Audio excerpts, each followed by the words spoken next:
Hello and thanks for joining us for our mid-morning edition of Arirang News. I'm Mark Broom. Let's start by taking a look at the day's headlines. US President Donald Trump thanks North Korean leader Kim Jong-un for saying his trust in Trump is unchanged. President Trump also says they'll, quote, get it done together. The US Justice Department issues a sweeping criminal complaint against a North Korean hacker for the 2014 breach of Sony Pictures and other cyber attacks. Plus, a wall collapses in Seoul, causing chaos in a local neighborhood as a kindergarten sinks dangerously into the ground. Dozens of households have been relocated to a safe area. Let's begin with the now confirmed Pyongyang summit, the third between the leaders of the two Koreas this year alone.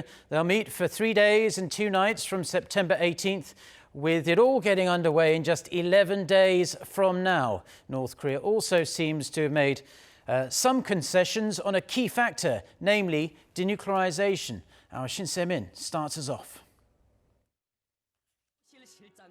President Moon Jae-in says the progress made by his special envoys on their one-day trip to Pyongyang went beyond his expectations.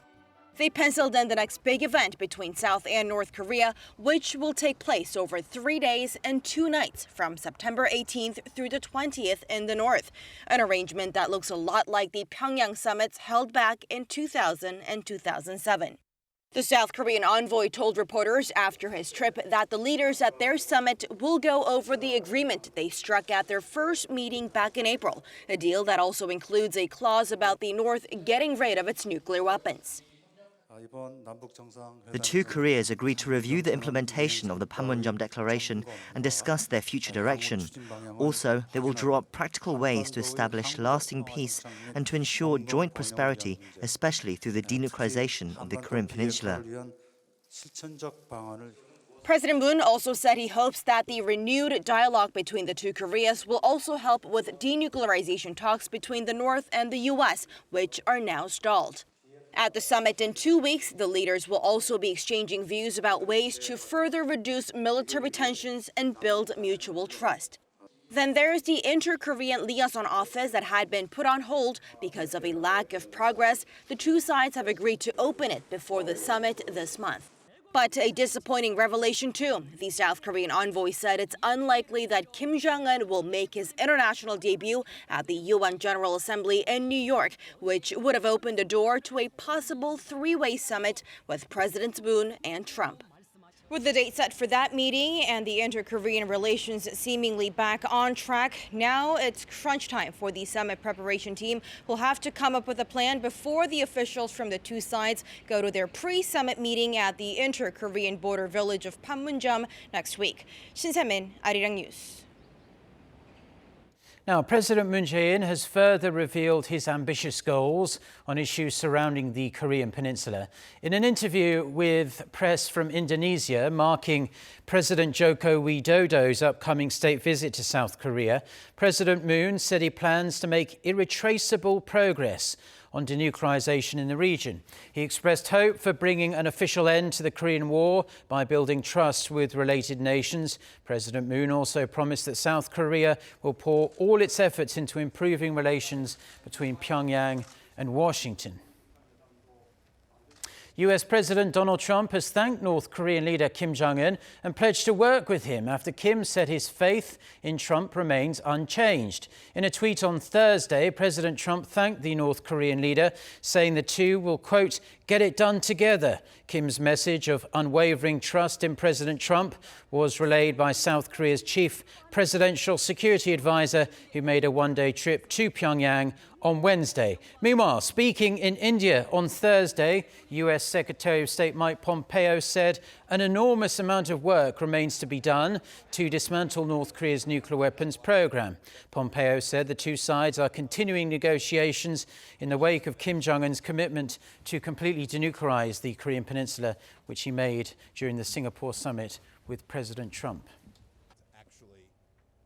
North Korea's ICBM assembly facility near Pyongyang appears to have been dismantled. According to Voice of America on Friday, new satellite images show facilities used for assembling missile parts are no longer present in the northwestern city of Pyongsong, unlike the earlier images from August 17th that showed some parts of the missile-related facilities remaining.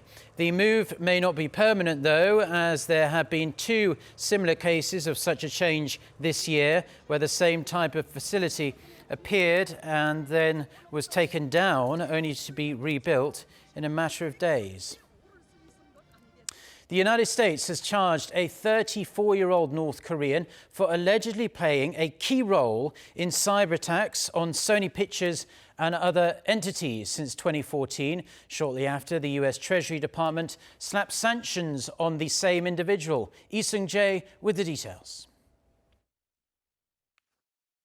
The U.S. Department of Justice has brought charges against computer programmer Park Jin-hyuk, accusing him of being involved in a number of cyber attacks, including the attack on Sony Pictures Entertainment in 2014.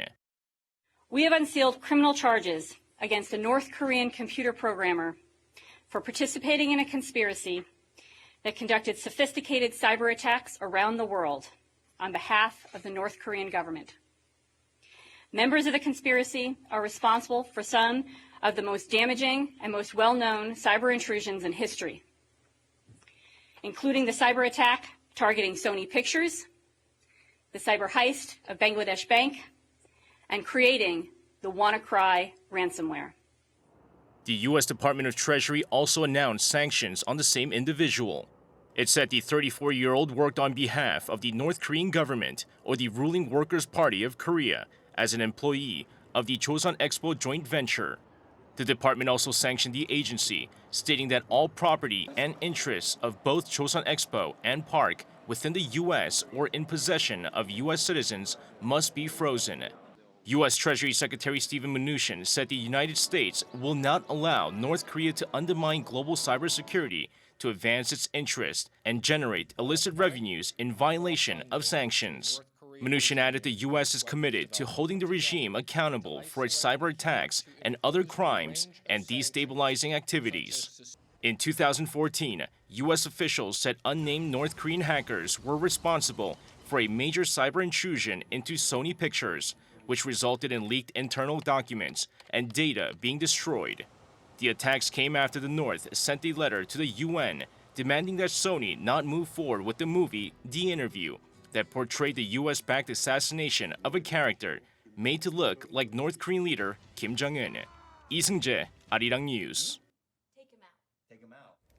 Now, Washington's newly appointed special envoy for North Korea will make his first diplomatic trip to South Korea next week. According to Seoul's Foreign Ministry, Special Representative for North Korea, Stephen Biegun, will travel to Seoul from September 10th to the 12th.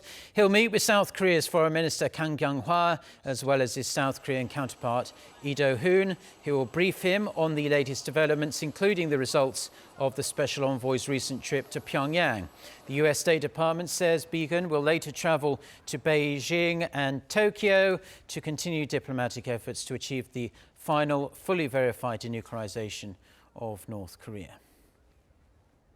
For the first time in 5 years, North Korea is set to put on a huge performance known as the Mass Games to mark the 70th anniversary of the regime's founding. Now, video footage we're going to look at now from Reuters shows a big group of students flocking toward the event preparation area. As you can see, it's assumed they'll be part of a huge art and dance performance similar to that of the opening and closing ceremonies for the Olympics. It's being reported that up to 100,000 people have been mobilized to perform during Sunday's show. This year's Mass Games come as North Korean leader Kim Jong-un seeks to rebrand the regime as a responsible nuclear armed state, more focused on developing its economy. And North Korean leader Kim Jong-un has been pushing, as we just heard there, for economic development since he came to power several years ago. And as North Korea prepares to celebrate the 70th anniversary of its foundation on Sunday with a series of military parades and performances, our Cha Sang-mi takes a look at the state of the North Korean economy. This upcoming Sunday, September 9th, is no ordinary day for North Korea. It's when Pyongyang celebrates the 70th anniversary of the founding of North Korea's regime with extravagant military parades and acrobatic performances. While much is known about the North's weaponry and nuclear programs, not much has been revealed about its economic conditions. North Korean leader Kim Jong-un has stepped up his push for economic development this year, making appearances on the global stage through summits with Seoul and Washington. These red dots on the map here are, according to a report from CSIS, are the locations of markets across the North, at least 436 officially sanctioned markets altogether. There have been major economic transitions since the young Kim came to power. Once reliant on a centrally planned economy, now the regime is turning a blind eye to the transition to a semi-legal market economy, yet still heavily regulated. People's reliance on the markets depends on whether they live in a rural or urban area. I mean, there's a geographic difference to this, but many North Korean people living along the border with China, they depend on the market for their entire livelihood, whereas people in Pyongyang, the capital city of North Korea, which is well supplied with goods, they don't depend on the market so much. In fact, a poll conducted by the Institute for Peace and Unification Studies on some 150 defectors to the south says that 95% of them had purchased daily necessities from such markets in their neighborhood. Any North Korean can sell private and imported goods. There is at least one person in a household who sells things at these markets. It's a must, considering this is the only way they can sustain themselves. Kang Mi-jin, a North Korean defector who works as a reporter at the Seoul-based daily NK online newspaper, says that these markets sell everything from beans to cosmetics. As for the financial market, Kang says it is thriving for a select few. There are no national loans, but a lot of private moneylenders. A group of 3 or 4 women wandering around in beautiful clothes and bags are those who earn money from lending. They're quite powerful, as they can even control the exchange rate through their talks. Kang says that North Korean leader Kim Jong-un is likely to highlight the economic achievements of his regime in his Foundation Day speech. How North Korean-made food products outperform Chinese products, how more shoes and socks are being made in the North, as well as how North Korea's IT sector is thriving. Cha Sang-mi, Arirang News.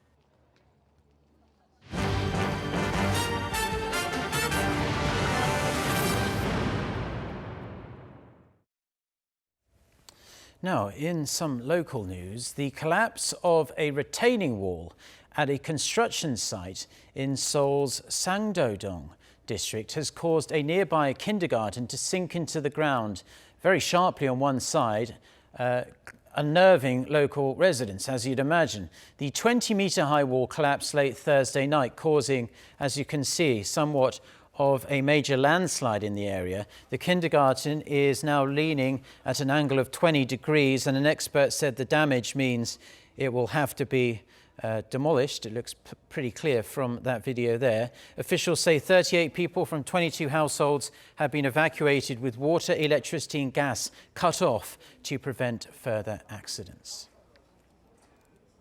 Lawmakers from South Korea's ruling party held a meeting on Thursday with officials from the government and the presidential office. Their talks centred on ways to foster new growth engines and sharply upping investment in promising sectors in a bid to create more high-paying, quality jobs. Kim Min-ji reports.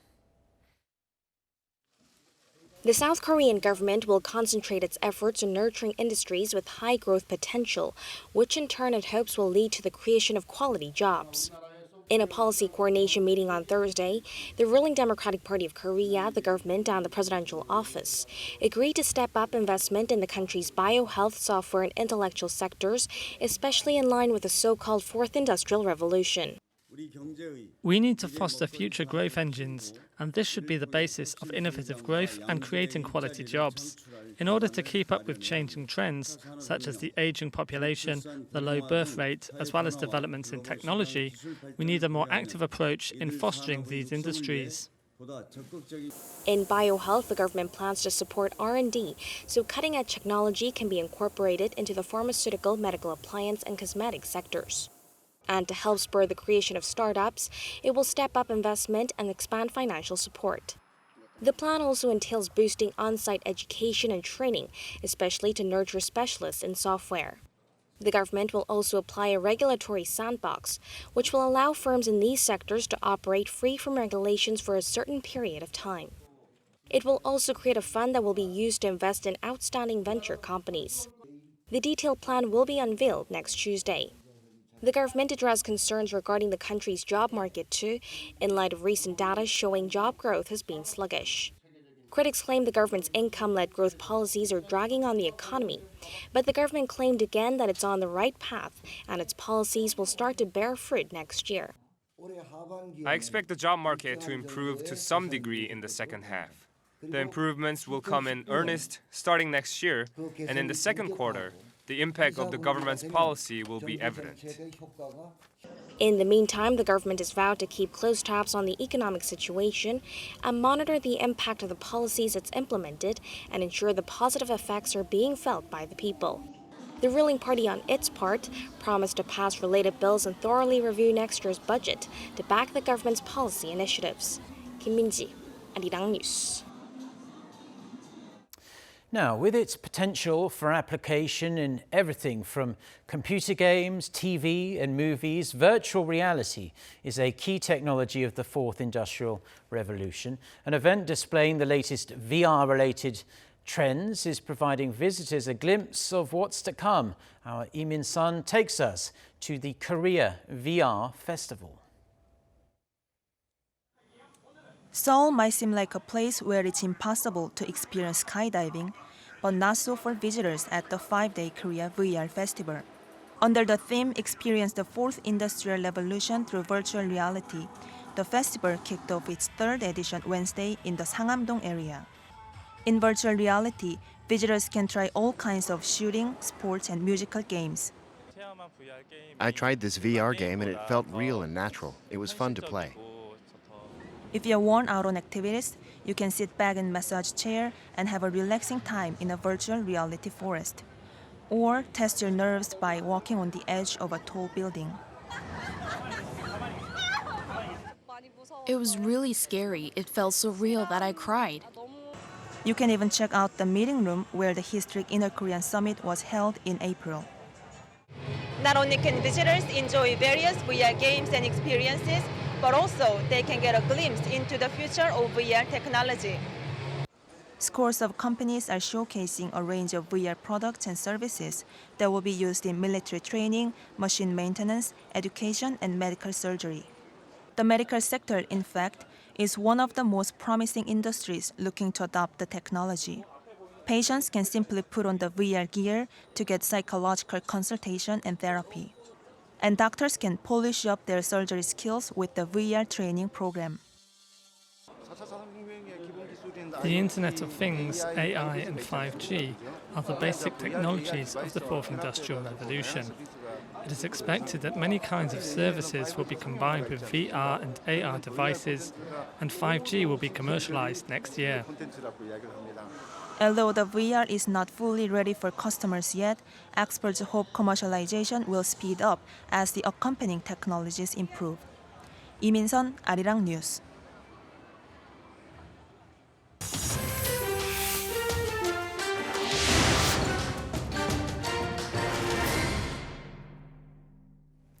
Now, White House officials are practically falling over themselves to deny they had anything to do with an anonymous New York Times opinion piece that suggested there was a kind of internal resistance to President Trump. For more on this and other news from around the world, let's turn to our Noah Adam. So, Adam, we have heard numerous comments out of the White House and from President Trump himself, absolutely furious about this op-ed.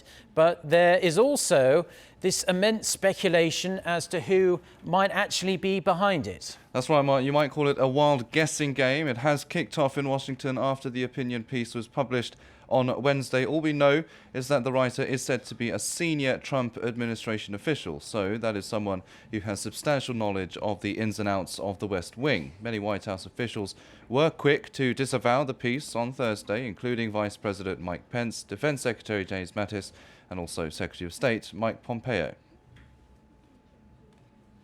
I find the media's efforts in this regard to undermine this administration incredibly disturbing. And I'll answer your other question directly, because I know someone will say, gosh, you didn't answer the question. It's not mine. The op-ed slammed Trump's leadership style and called some of his decisions, quote, half-baked, ill-informed and occasionally reckless. It added there was a quiet resistance from within the administration to stifle the US president's agenda. This is what President Trump had to say soon after the op-ed was published. So if the failing New York Times has an anonymous editorial, can you believe it? Anonymous, meaning gutless, a gutless editorial. We're doing a great job. The poll numbers are through the roof. Our poll numbers are great. And guess what? Nobody is going to come close to beating me in 2020. His comments were followed by a series of tweets expressing similar sentiment and even suggesting treason. The United States and India have signed a military cooperation deal that had been under discussion for more than a decade. The agreement was reached on Thursday in New Delhi between the foreign and defense ministers of both countries. It would allow for the sale of sensitive US military hardware to India, and it also opens the door to a communications network between the militaries of both nations. Washington and New Delhi see each other as a useful partner in checking China's ambitions in Asia and as an ally in counterterrorism efforts. But early attempts to reach a deal were stalled due to India's hesitation to open up its communications network to the US military. The International Air Transport Association says a record number of people travelled by plane last year thanks to improved global economic conditions and lower average airfares. According to the association's data, 4.1 billion passengers were transported across the world. That is up more than 7% from 2016. That is also equal to almost half the world's population. Also, airlines connected a record number of cities worldwide in 2017, providing regular services to over 20,000 city pairs, which is more than double the level of 1995. The IATA said increases in direct services improve the industry's efficiency by cutting costs and saving time for both travellers and shippers alike.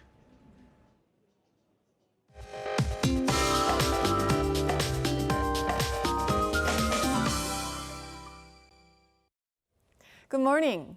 The southern provinces and Jeju Island had a rainy start to the day, while rain clouds are gradually moving out from the Korean peninsula. And soon, most parts can expect to see some sunshine today. Central regions will also see sunnier skies with highs in the mid to upper 20s in most parts of the country. And this round of showers brought down the morning lows to below 20 degrees Celsius. So we'll have breezier mornings from now on.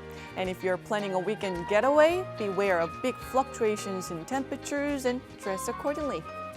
So let's check on today's afternoon highs. Readings will be a couple of notches lower than yesterday, so there's some nice weather this afternoon, getting up to 27 degrees Celsius in most parts of the country. Now, we can say autumn is here when the daily highs drop to below 25 degrees Celsius, but it's very likely we'll have afternoons that feel more like late summer for another week or so.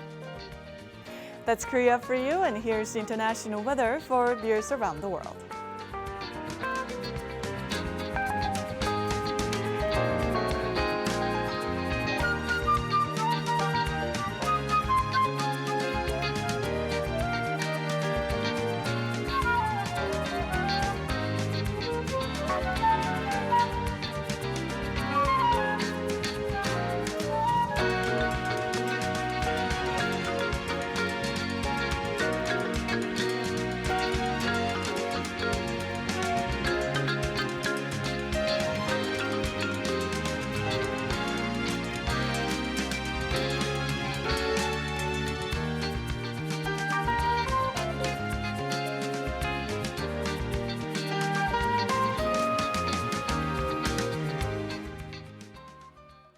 Well, that's all we have for now on this Friday morning here in Seoul. Do stay tuned to Arirang TV.